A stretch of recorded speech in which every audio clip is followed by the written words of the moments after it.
The deafening crack of gunfire echoed through the night as Fiona Mitchell clutched her 3-month-old daughter Sarah to her chest, her heart pounding wildly against her ribs. Blood soaked through the sleeve of her worn cotton dress where the bullet had grazed her arm, but she couldn't stop running. Not now. Not when everything she loved was at stake. Wyoming Territory, 1878. The vast expanse of untamed wilderness stretched out before her, bathed in silver moonlight. Behind her lay the remains of the life she'd tried to build, a small homestead now reduced to ashes and broken promises. Fiona had been on the run for 3 days, surviving on little more than wild berries and hope, the weight of her infant daughter growing heavier with each desperate mile. Rain began to fall, first as gentle droplets, then as a relentless downpour that soaked through her thin clothes and threatened to chill the baby. In the distance, through the curtain of water, Fiona spotted the dark silhouette of a barn standing tall and solitary against the stormy horizon. With renewed determination, she pushed forward, her boots sinking into the mud with each step. The barn door groaned as she pushed it open just enough to slip inside. The sweet smell of hay and horses filled her nostrils as she ventured deeper into the shadows. Sarah whimpered softly, and Fiona gently bounced her, whispering soothing words against her downy head. "Shuh, my love. We're safe now. Just for tonight, we're safe." But even as she spoke the words, Fiona knew they might not be true.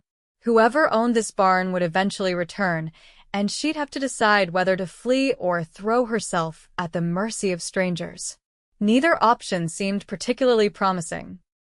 She found a corner partially hidden by stacked hay bales and settled there, wrapping her shawl tightly around both herself and Sarah.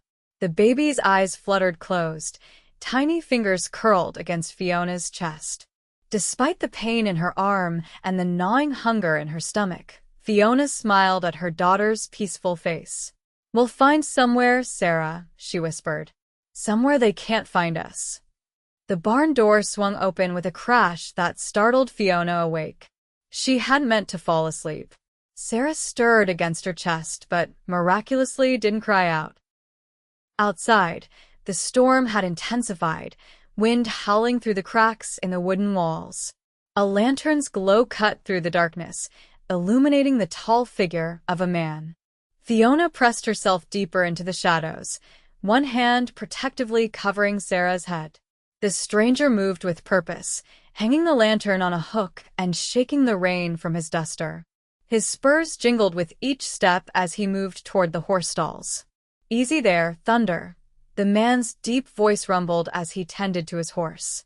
"Some storm, ain't it?" Fiona held her breath, praying that Sarah wouldn't wake and give away their hiding place. But as if sensing her mother's fear, the infant let out a sharp, piercing cry that seemed to echo throughout the entire barn. The man went still. "Who's there?" he called out, his hand moving to the holster at his hip. Fiona's mind raced.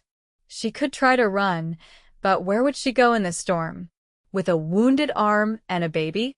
She had no choice but to face whatever came next. "Please," she called out, her voice trembling. "Don't shoot. I have a baby."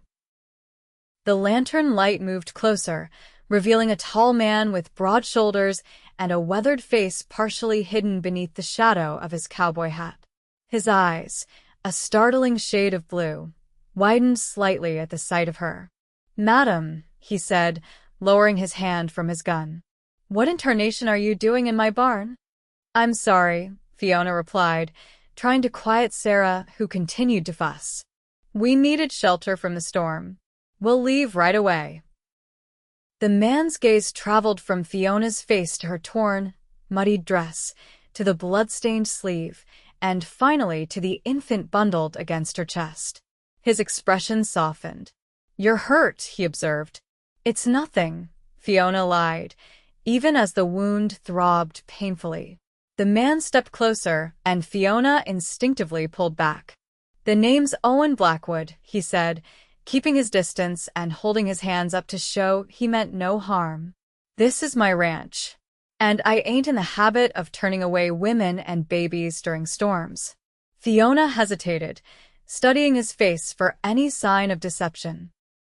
There was something about his eyes steady and clear that made her want to trust him, despite everything that had taught her not to trust anyone. "Fiona," she finally offered. "This is Sarah." Owen nodded, then gestured toward the barn door. "My house is just up the hill. Got a fire going, food on the stove, and that arm of yours needs tending." "I can't impose." "You're not imposing if I'm offering," Owen interrupted. "And begging your pardon, madam, but you look like you're about to fall over. Let me help you." Fiona weighed her options. Stay in the cold, damp barn with a wounded arm and a hungry baby, or accept the help of this stranger who seemed genuinely concerned. The choice, when put that way, seemed clear. "Thank you," she whispered. Owen nodded, then removed his duster and held it out to her. "For the little one," he explained. "It's mighty wet out there." Fiona accepted the coat, wrapping it carefully around Sarah before following Owen out into the storm. The rain had lessened somewhat, but the wind still cut through her damp clothes like a knife. Owen's ranch house stood about 100 yards away, a solid two-story structure with warm light glowing from the windows.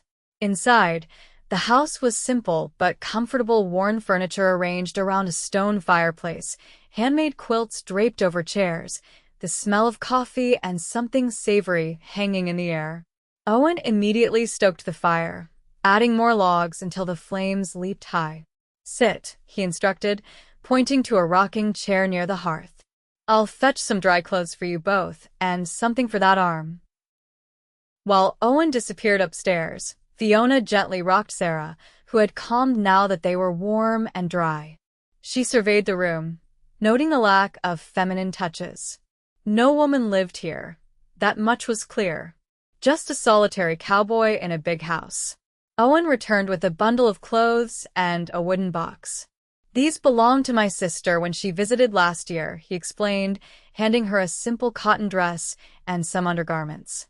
"And I found some baby things too. My foreman's wife had a little one last spring, left some things behind when they moved on." Fiona accepted the offerings gratefully. "You're very kind, Mr. Blackwood." "Owen," he corrected, setting the box down and opening it to reveal medical supplies. "Now, let me see that arm." Fiona hesitated, then carefully shifted Sarah to her other arm and extended her wounded limb. Owen gently pushed up her sleeve, revealing an angry red gash about 4 inches long. "Bullet?" he asked quietly, his eyes meeting hers. Fiona nodded, unable to speak past the sudden lump in her throat. Owen didn't press for details. Instead, he set about cleaning the wound with a steady hand and gentle touch. "It's not too deep," he said. "Won't need stitches, but we need to keep it clean." As he worked, Fiona studied him more closely. He was younger than she'd initially thought, perhaps 30 or so, with lines around his eyes that spoke of long days under the sun. His hands were calloused but gentle, and he moved with a quiet confidence that Fiona found oddly comforting. "There," Owen said, securing a clean bandage around her arm. "Should heal up nice if you keep it clean. Now you must be hungry." As if on cue, Sarah began to fuss again, her little face scrunching up in hunger. "Both of you," Owen amended with a small smile. "I've got some stew on the stove. And there's milk in the cellar if the little one needs it." "She's..." Fiona hesitated, then continued, "I feed her myself." Owen's cheeks colored slightly, but he nodded in understanding. "I'll give you some privacy then. Bedroom's upstairs, first door on the right.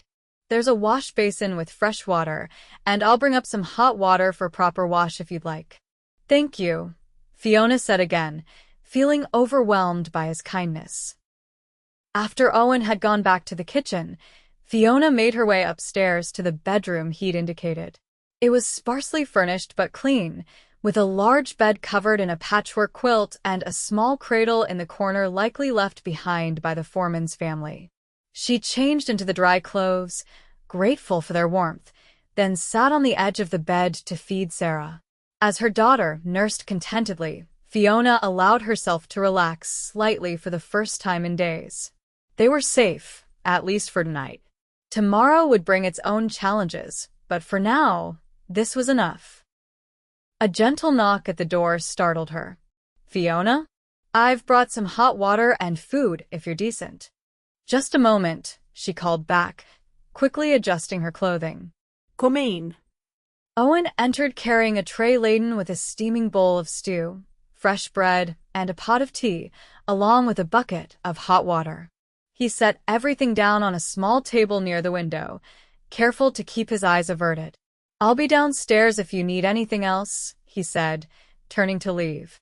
"Wait," Fiona called after him. "I don't know how to thank you for all this." Owen paused in the doorway, his expression serious. "No need for thanks. It's what anyone would do." But they both knew that wasn't true. Not everyone would open their home to a strange woman and her baby, especially one who was clearly running from something or someone.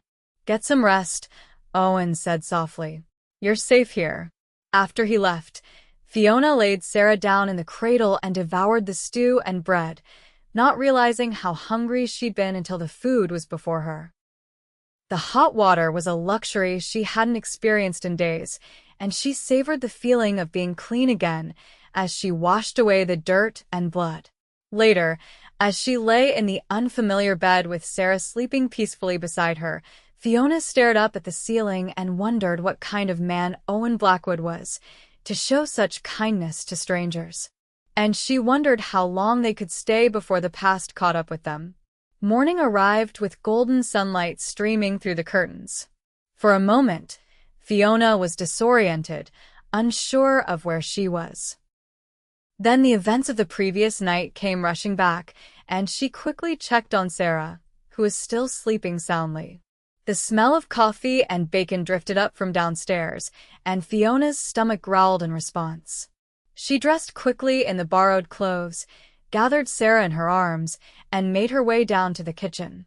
Owen stood at the stove, his back to her, whistling a tune she didn't recognize.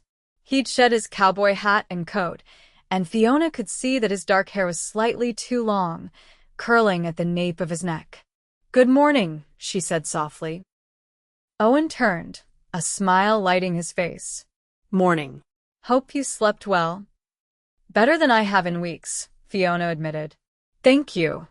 Owen waved away her thanks and gestured to the table. "Seat." "Breakfast is almost ready." Fiona settled into a chair, adjusting Sarah in her arms. The baby was awake now, her blue eyes wide and curious as she took in the unfamiliar surroundings. "She's mighty pretty," Owen commented as he set a plate of eggs and bacon in front of Fiona. "How old?" 3 months, Fiona replied, smiling down at her daughter. "Though sometimes it feels like she's been with me forever." Owen poured coffee for them both, then sat across from her with his own plate. "And her father?" he asked carefully. "Is he?" The question hung in the air between them. Fiona stared down at her plate, unsure how much to reveal. But something about Owen's quiet presence made her want to trust him. "Dead," she said finally, her voice flat. "He was murdered 6 weeks ago." Owen's fork paused halfway to his mouth. "I'm sorry to hear that." "Don't be," Fiona replied, surprising herself with the bitterness in her voice. "James wasn't a good man, but he didn't deserve what happened to him." Owen seemed to consider this, then nodded slowly. "And that's why you're running? Because of what happened to him?" Fiona met his gaze steadily. "Yes." "The men who killed him, they think I know something. Something worth killing for." "Do you?" Owen asked, his blue eyes searching hers. "No," Fiona answered truthfully. "But they don't believe that." They ate in silence for a few minutes, the only sounds the clink of forks against plates and Sarah's occasional coos. Finally, Owen spoke again. "You can stay here, you know. As long as you need to." Fiona looked up surprised. "You don't even know me." "I know enough," Owen replied simply. "I know you're a mother protecting her child." That's reason enough for me. Fiona felt tears prick at her eyes, overwhelmed by his generosity. I can't impose. It's not imposing, Owen interrupted gently. This place is too big for just one person, anyway. And, he added with a small smile, it might be nice to have some company for a change. Fiona considered his offer. The sensible part of her knew she should keep moving, find somewhere farther away from the men who were hunting her. But she was tired of running, and Sarah deserved some stability, even if just for a little while. Thank you, she said finally. We'll stay. But I insist on earning my keep. I can cook, clean, mend whatever you need. Owen nodded, seeming pleased. Fair enough. Though I should warn you, I'm not much for fancy cooking or tidiness. I noticed, Fiona replied with a small smile, glancing around the kitchen which, while not dirty, showed clear signs of bachelor living. Owen laughed, a warm, rich sound that made something flutter in Fiona's chest. Well, Miss Fiona, I think this might work out just fine for all of us. Over the next few days, Fiona settled into a routine at the Blackwood Ranch. While Owen tended to his cattle and horses, she set about turning the house into a proper home. She scrubbed floors, washed windows, aired out rooms that had been closed up for years, all with Sarah nearby in a makeshift cradle Owen had fashioned from a wooden crate. In the evenings, they would sit by the fire, Owen smoking his pipe, while Fiona mended clothes or rocked Sarah. Sometimes they talked about the ranch, about the town 5 miles away, about books they'd read or places they'd seen. But never about the past. Owen seemed to sense that Fiona wasn't ready to share that part of herself, and she was grateful for his understanding.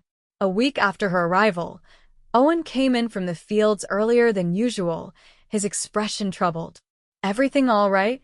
Fiona asked, looking up from the bread dough she was kneading. Rode into town this morning, Owen said, hanging his hat on a peg by the door. There were men asking questions. Looking for a woman with a baby. Fiona's hands stilled, fear clutching at her heart. What did they look like? 3 of them. Rough-looking bunch. One had a scar down his cheek, another was missing part of his ear.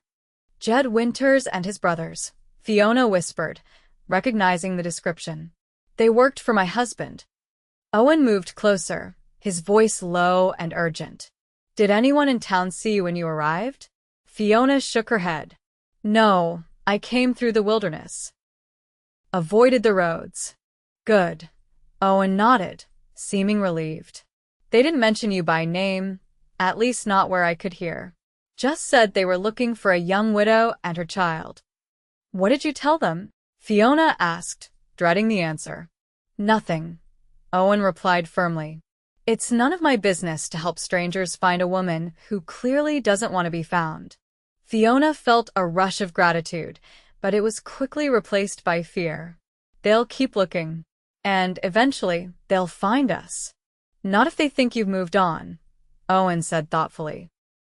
I have an idea, but you might not like it. What is it? I could spread word in town that I saw a woman matching your description headed east on the stage to Cheyenne. Might throw them off your trail for a while. Fiona considered this. It could work. But what if someone realizes I'm here? Few folks come out this way, Owen assured her. And those who do are friends I trust. But to be safe, maybe you should stay close to the house for a while. At least until we know they've moved on. The way he said we, as if her problems were now his, as well warmed something inside Fiona that had been cold for a very long time.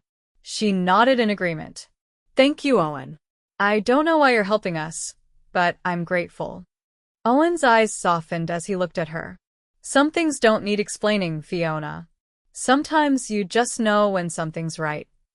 The next morning, Owen rode into town again, this time with the intention of laying a false trail. Fiona spent the day anxiously waiting for his return, jumping at every sound, keeping Sarah close. When Owen finally returned late in the afternoon, his expression was grim. They believed it, he said as he stepped through the door. Or, at least, They're heading to Cheyenne to check. But Fiona, they're dangerous men. The way they talked, the questions they asked. They won't stop looking. Fiona sank into a chair, Sarah sleeping against her shoulder. I know, she whispered. They want what James hid before he died. The problem is, I truly don't know where it is. Owen pulled up a chair across from her. Maybe it's time you told me the whole story. Fiona took a deep breath. She'd been carrying this burden alone for so long. The thought of sharing it was both terrifying and relieving. James was a banker in Sacramento, she began. At least, that's what he claimed to be when I met him 2 years ago. I was young, naive.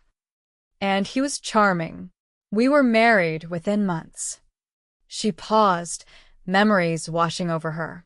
It wasn't until after we were married that I realized what kind of man he truly was. He was involved in something illegal counterfeiting, I think, though he never told me directly. There were always strange men coming to our house at odd hours, hushed conversations behind closed doors. Owen listened silently, his face betraying no judgment. When I discovered I was expecting Sarah, I confronted him. Told him I wouldn't raise a child in that environment. He promised to change, to leave that life behind. We moved east, to Wyoming Territory, to start fresh. Fiona's voice caught, but his past followed us. 3 months ago, just before Sarah was born, Jed Winters and his brothers showed up at our homestead. James was terrified. He said they were after something. He'd taken money, documents, I don't know what exactly. He hid it somewhere, wouldn't tell me where. And then they killed him. Owen finished softly. Fiona nodded, tears spilling down her cheeks. They came back 6 weeks ago. Demanded I tell them where James had hidden whatever it was. When I couldn't, they set fire to our home.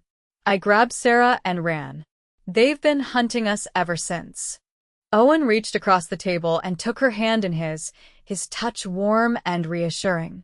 You're safe now, Fiona. I won't let them hurt you or Sarah. You don't understand, Fiona said, squeezing his hand. These men, they're ruthless. They've killed before, and they'll do it again. I can't let you put yourself in danger for us. That's not your decision to make, Owen replied firmly.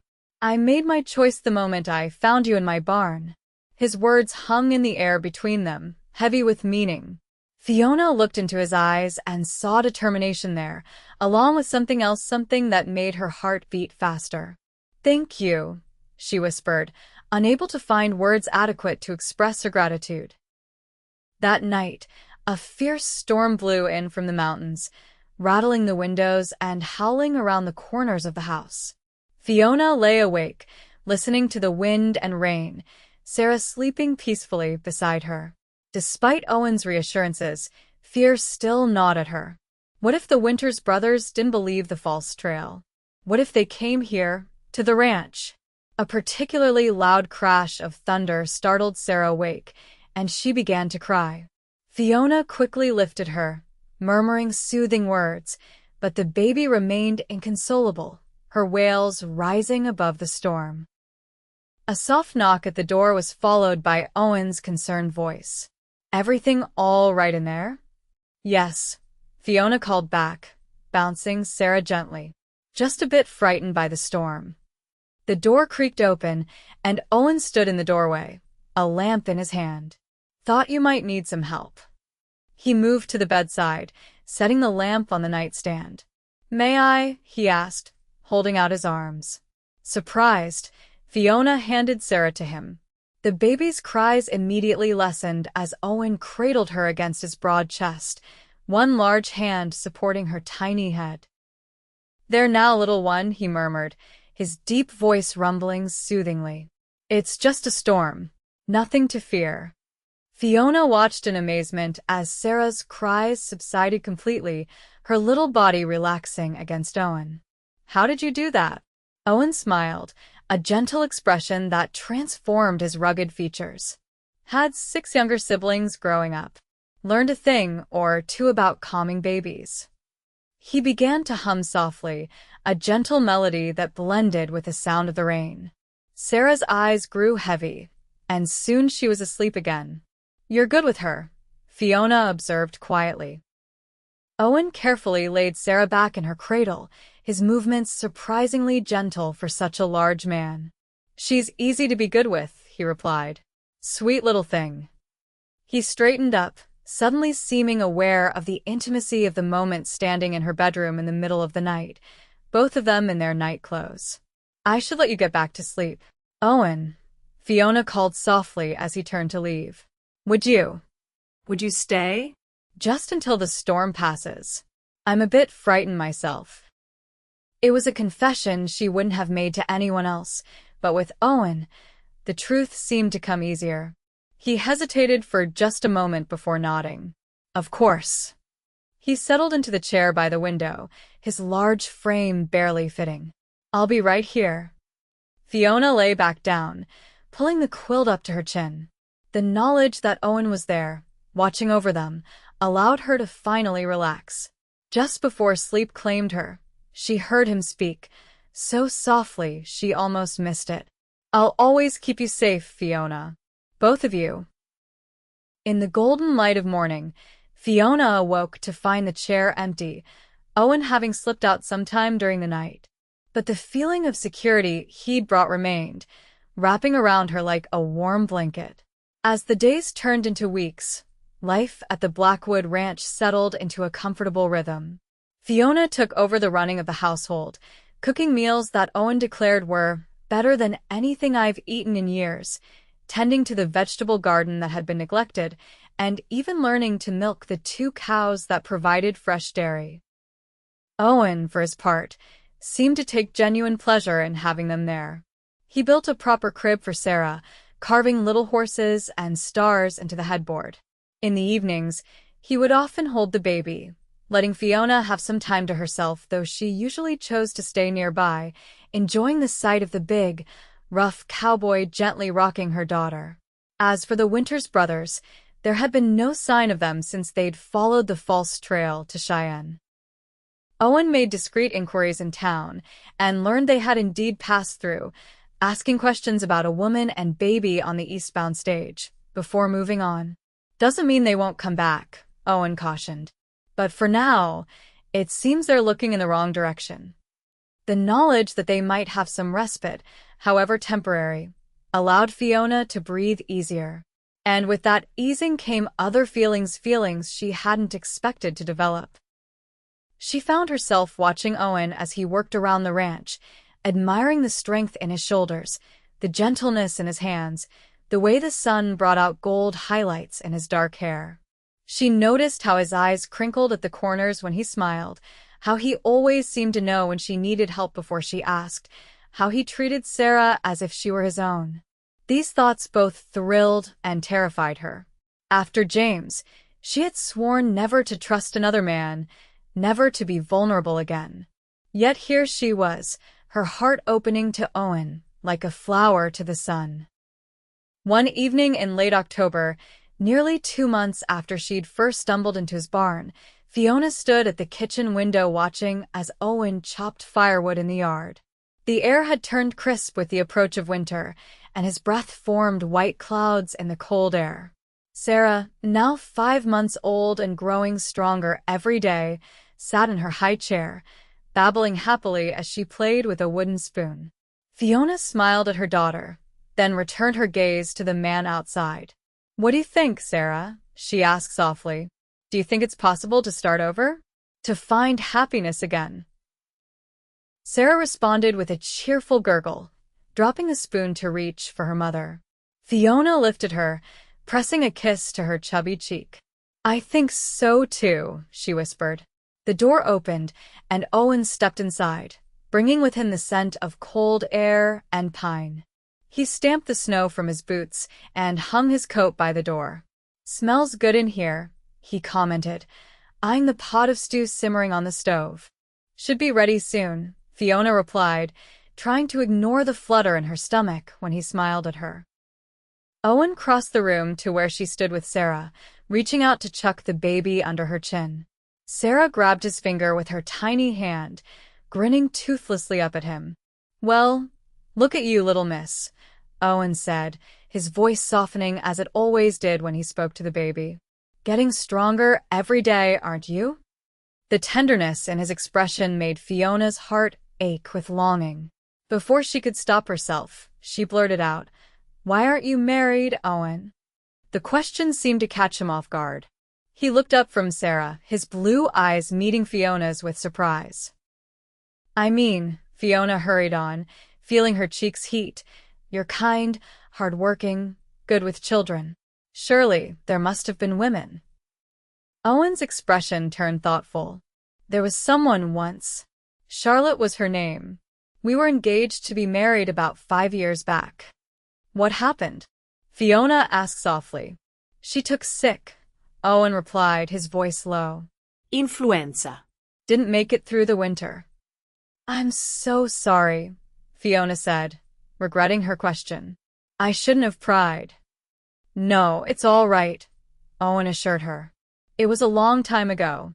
And life goes on, doesn't it? We heal. We find new reasons to wake up in the morning."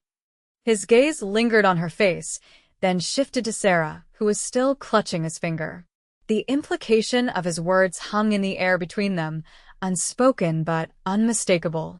Before Fiona could respond, a noise from outside caught their attention, the sound of approaching horses. Owen moved to the window, his body tensing as he peered out. "Stay here," he instructed, his voice suddenly hard. "And keep Sarah quiet." Fear shot through Fiona as she watched Owen retrieve his rifle from above the door. "Is it them?" she whispered, clutching Sarah closer. "Can't tell yet," Owen replied grimly. "But whoever it is, they're coming fast, and it's nearly dark. That's never a good sign." He positioned himself by the window, rifle at the ready. "If I tell you to run, you take Sarah and go out the back door. Head for the root cellar behind the barn. You remember where I showed you?" Fiona nodded, her mouth dry with fear. "But Owen, no arguments," he cut her off. "Sarah's safety comes first. We both know that." The sound of hoofbeats grew louder, then stopped. There was a moment of silence, followed by the creak of saddle leather as someone dismounted. "Hello, the house," a man's voice called out. "Owen Blackwood, you in there?" Owen's shoulders relaxed slightly. "It's Bill Taylor," he told Fiona. "Owns the general store in town." He opened the door, keeping the rifle visible but lowered. "Evening, Bill. What brings you out this way so late?" Bill Taylor, a portly man with a thick gray beard, stood in the yard, his horse blowing steam in the cold air beside him. "Sorry to trouble you, Owen, but thought you should know. Those men are back. The ones asking about the woman and baby." Fiona felt the blood drain from her face. Owen's expression remained neutral, but she saw his grip tighten on the rifle. "When?" he asked. "Rode into town this afternoon," Bill replied. "3 of them, same as before. Been asking all over if anyone's seen a young woman with red hair and a baby girl. Offering money for information. And has anyone?" Owen's voice was carefully controlled. Bill shook his head. "Not that I know of. Folks in town are loyal to you, Owen. No one's mentioned seeing any visitors out this way." But what?" Owen pressed. "But they're staying at the hotel tonight. And I overheard one of them saying they plan to ride out to some of the outlying ranches tomorrow. Check for themselves." Owen nodded grimly. "I appreciate the warning, Bill. Thought you might want to know," Bill said, glancing past Owen to where Fiona stood partially hidden in the shadows, Sarah in her arms. His eyes widened slightly in recognition, but he said nothing. "You'd best get back before dark," Owen said, stepping forward to obscure Bill's view of Fiona. "Weather's turning." Bill nodded, climbing back onto his horse. "Take care, Owen." And He hesitated, then added quietly, "Whatever you're mixed up in, I hope it works out." After Bill had ridden away, Owen closed and bolted the door, his expression grave as he turned to Fiona. "They're getting closer," she whispered, fear making her voice shake. "They know I'm in the area." "They suspect," Owen corrected. They don't know for certain. It's only a matter of time, Fiona said, pacing the floor with Sarah. They'll come here, and when they find us, they won't find you, Owen interrupted firmly. Because you won't be here. Fiona stopped pacing, staring at him in confusion. What do you mean? There's a place, Owen said, moving to kneel in front of the fireplace. He pried up one of the hearthstones, revealing a small hiding place beneath. A cabin up in the hills. It belonged to my father. No one knows about it except me. He withdrew a small leather pouch from the hiding place and stood, holding it out to her. There's money in here. Enough to get you started somewhere new if it comes to that. But for now, I think you should hide at the cabin until we know it's safe. Fiona shook her head, refusing to take the pouch. No. I won't run again, Owen. And I won't let you face them alone. Fiona, no, she repeated firmly. These men killed my husband. They burned my home. They've been hunting me for months. I'm tired of running, tired of being afraid. Think of Sarah, Owen urged. I am thinking of Sarah, Fiona replied, her voice breaking. I'm thinking that I want her to grow up knowing her mother wasn't a coward, that I stood and fought for her future. Owen's expression softened, and he reached out to touch her cheek. You're the bravest woman I've ever known, Fiona Mitchell. But this isn't about courage. It's about survival. Fiona leaned into his touch, tears threatening to spill over. I can't lose you too, Owen. I can't. The words hung between them, heavy with meaning. Owen's eyes darkened with emotion, and for a moment, Fiona thought he might kiss her. Instead, he pulled her into his arms, Sarah nestled between them, and held her close. You won't lose me, he promised against her hair. But we need a plan. And it can't involve you confronting 3 armed men. They spent the next hour formulating a strategy. Owen would remain at the ranch, feign ignorance if the Winters brothers came calling. Meanwhile, Fiona and Sarah would indeed go to the cabin in the hills, but not to run, only to stay safe while Owen gathered evidence against the brothers. Bill Taylor is the mayor as well as the storekeeper, Owen explained. And his brother-in-law is the territorial marshal, based in Cheyenne.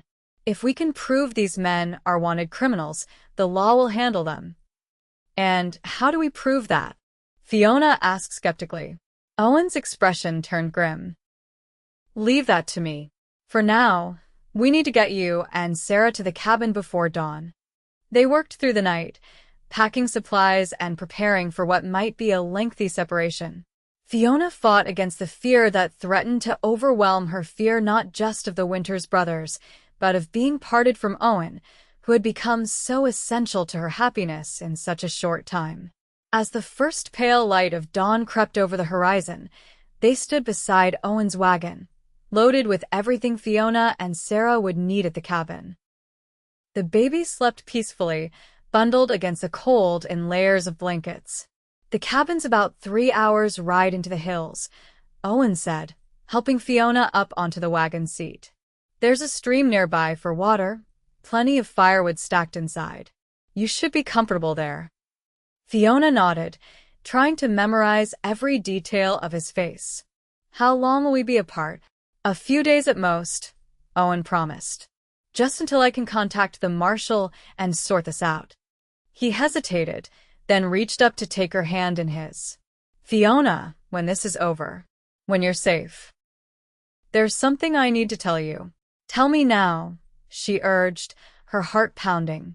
Owen shook his head, a small smile playing at his lips. Some things are worth waiting for. And this conversation is one of them. He squeezed her hand once more, then stepped back. Follow the trail I showed you on the map. Don't stop for anyone. And remember, 3 short whistles, then 2 long ones. That's how you'll know it's me coming. Fiona nodded, committing the signal to memory. Be careful, Owen. Please. You too, he replied softly.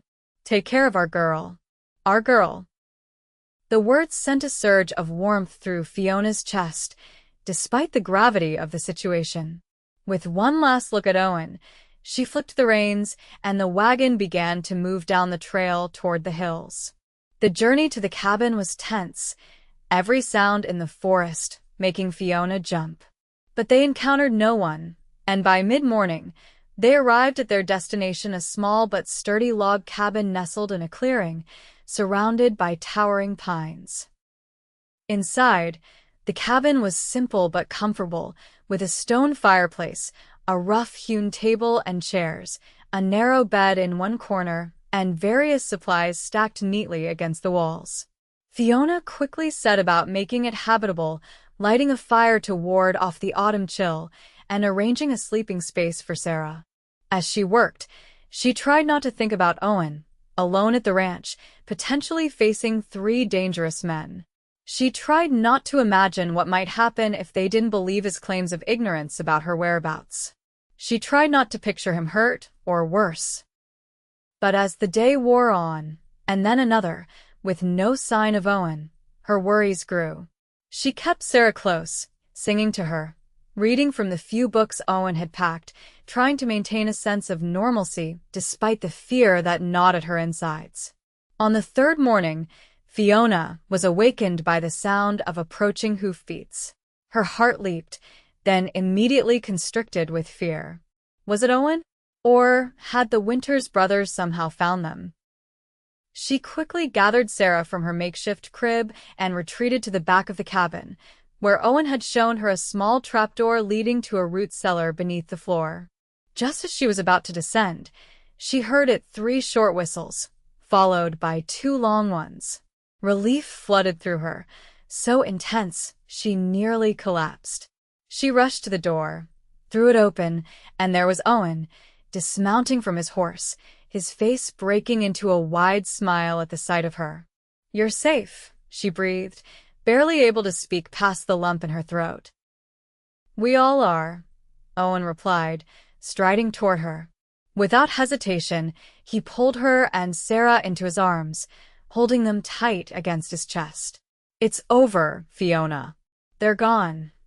Inside the cabin, with Sarah contentedly playing on a blanket by the fire, Owen explained what had happened. The Winters brothers did come to the ranch, just as Bill warned.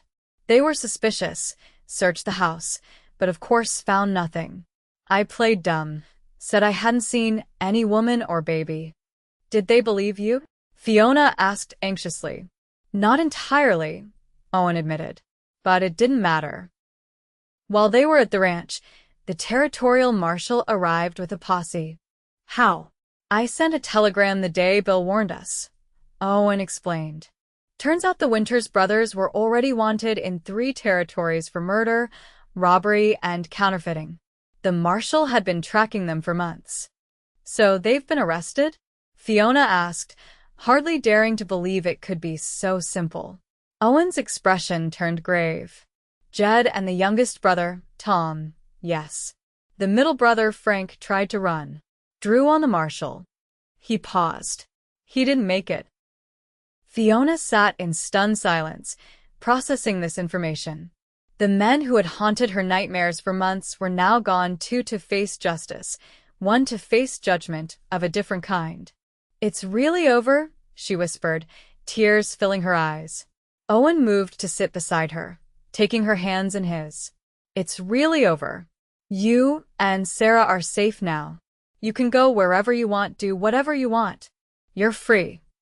The words should have brought nothing but joy, but Fiona felt a strange hollowness at the thought of leaving. What if we don't want to go anywhere?" she asked hesitantly. Owen's eyes widened slightly, hope lighting his features. "Fiona, these past months with you," she continued, gathering her courage, "they've been the happiest of my life. Despite everything, despite the fear and uncertainty, being with you has felt Right. like coming home after being lost for a very long time." Owen's hands tightened around hers. "I was going to ask you to stay," he said, his voice rough with emotion. "I had this whole speech planned, about how empty the house would feel without you and Sarah, about how I've come to think of you as family. And is that all?" Fiona asked softly, her heart pounding. Family? Owen reached up to touch her cheek, his calloused fingers gentle against her skin. No, he whispered. That's not all. Fiona Mitchell, I love you. I think I've loved you since that first night in the barn, when you looked at me with those defiant eyes, protecting your baby with everything you had. Joy surged through Fiona, bright and overwhelming. I love you too, Owen. So much it frightens me sometimes. Owen smiled, leaning forward until their foreheads touched. Don't be frightened. Not anymore. And then he was kissing her, his lips warm and sure against hers, his arms drawing her close. Fiona melted into him, all the fear and loneliness of the past months dissolving in the heat of his embrace. When they finally pulled apart, both breathless, Sarah let out a happy squeal from her blanket, as if approving of this new development. Owen laughed, reaching down to scoop her up. What do you think, little one? He asked, bouncing her gently. Should your mama marry me and make us a proper family? Fiona gasped, her hand flying to her mouth. Owen, are you? I am, he confirmed, his eyes never leaving hers. I know it's sudden. I know we've only known each other a few months. But some things, Fiona, some things you just know are right. Sarah grabbed at Owen's beard, giggling when he pretended to nibble her fingers. Watching them together, Fiona felt the last of her hesitation melt away. This man, who had taken in two strangers without question, who had risked his life to protect them, who loved her daughter as if she were his own, this was the man she wanted to build a life with. Yes, she said simply. Yes, Owen Blackwood, I will marry you. The joy on his face was answer enough, but he sealed the promise with another kiss, this one softer, filled with the promise of all the days to come. They were married 2 weeks later in a small church in town, with Bill Taylor and his wife as witnesses, and Sarah, dressed in a tiny white gown Owen had commissioned from the dressmaker, watching wide-eyed from Mrs. Taylor's arms. Fiona wore a simple blue dress that matched her eyes, her red hair loose around her shoulders the way Owen said he liked it best. As she spoke her vows, looking up into the face of the man who had saved her in every way a person could be saved, she felt a sense of rightness, of coming full circle. I now pronounce you man and wife, the preacher declared, and as Owen leaned down to kiss her, Fiona knew that whatever challenges lay ahead, they would face them together, Owen and Sarah, a family forged in adversity but built on love. The years that followed were good ones for the Blackwood family. The ranch prospered under Owen's careful management, expanding to include more cattle and horses. Fiona turned the house into a true home, filling it with warmth and laughter. Sarah grew from a baby to a toddler to a spirited young girl with her mother's red hair and her adoptive father's blue eyes.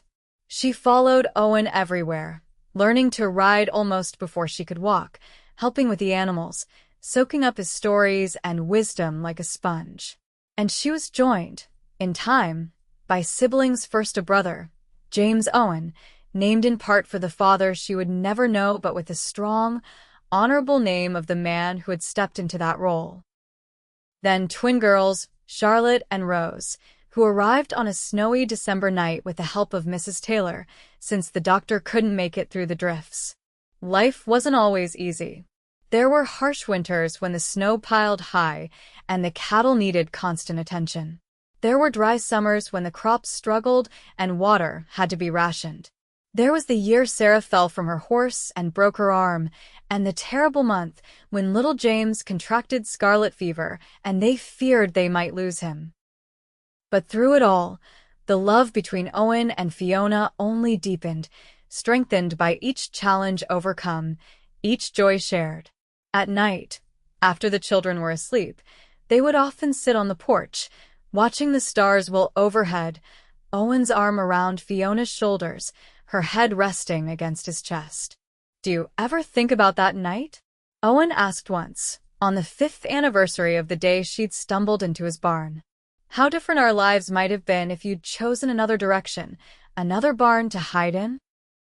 Fiona looked up at him, At the face she knew better than her own, lined now with sun and laughter, still as handsome to her as it had been that first night. "I think it was always meant to be this way," she replied softly. "That no matter which direction I ran, I was always running toward you." Owen smiled, pressing a kiss to her forehead. "I think you're right, Mrs. Blackwood. Some things are just meant to be." Inside the house, Sarah stirred, calling out in her sleep. Owen and Fiona went to her together, as they had countless times before, their hands linked, their hearts beating as one, a family created not by blood but by choice, by courage, and by a love that had begun on a stormy night in a lonely barn in the vast Wyoming wilderness. 15 years after that fateful night, on a warm summer evening, the Blackwood family gathered on the porch of the ranch house to celebrate Sarah's 18th birthday. The once tiny infant who had been carried into Owen's life wrapped in a tattered shawl was now a beautiful young woman, her red hair gleaming in the setting sun, her laugh carrying across the yard where her siblings played. Fiona, still lovely at 40, her hair now threaded with silver, leaned against the porch railing beside Owen, watching as their daughter opened her gifts, a new saddle from her parents, handmade treasures from her siblings, a book of poetry from Mrs. Taylor. "She looks just like you," Owen murmured, his arm around Fiona's waist. "Same spirit, same fire." "But she has your heart," Fiona replied softly. "Your kindness, your strength." Owen smiled, the same smile that still made Fiona's heart skip a beat after all these years. "We did good, didn't we?" Fiona looked around at the life they had built together, the thriving ranch, the beautiful children, the love that had only grown stronger with each passing year. "We did more than good, Owen Blackwood. We did wonderful." Later that night, after the celebrations had ended and the younger children were asleep, Sarah found her parents sitting on the porch swing, their hands intertwined as they gazed up at the stars. "May I join you?" she asked, settling beside them when they nodded. For a while, they sat in comfortable silence, the night air sweet with the scent of wildflowers and pine. Then Sarah spoke, her voice thoughtful. "You know, I've been thinking about what you told me, about how you met. About how Father found you hiding in the barn with me when I was a baby." Owen and Fiona exchanged a glance, both remembering that night as clearly as if it had been yesterday. "What about it, sweetheart?" Fiona asked. Sarah turned to look at them, her young face serious in the moonlight. "I just wanted to say thank you, both of you, for being brave enough to take a chance on each other, on us as a family." Tears pricked at Fiona's eyes, and she felt Owen's hand tighten around hers. "Every day with you and your brother and sisters has been a gift," Owen said, his voice thick with emotion. "One I'm grateful for every morning when I wake up." Sarah smiled, leaning her head against her father's shoulder. "I hope someday I find what you two have," she said softly. "A love that builds a home, that creates a family, that lasts through everything." Fiona reached across to touch her daughter's cheek. "You will, my darling. When the time is right. Some things, you see, are just meant to be." As the night deepened around them, stars burning bright in the vast Wyoming sky, Fiona looked at her husband and their firstborn child and felt a completeness that still, after all these years, took her breath away. From the terror of that stormy night to the peace of this moment, their journey had been one of courage, of trust, of love that grew from the most unlikely of beginnings. A frightened woman with a baby, a lonely cowboy with a kind heart, and the barn that brought them together, the first chapter of a story that would continue for generations to come. And as Owen's arm tightened around her shoulders, as Sarah's gentle breathing joined the symphony of night sounds around them, Fiona closed her eyes and gave thanks for the storm that had driven her to Owen Blackwood's barn all those years ago. For sometimes, she knew, the darkest nights lead to the brightest dawns. And sometimes, shelter becomes home, and strangers become the family you were always meant to find.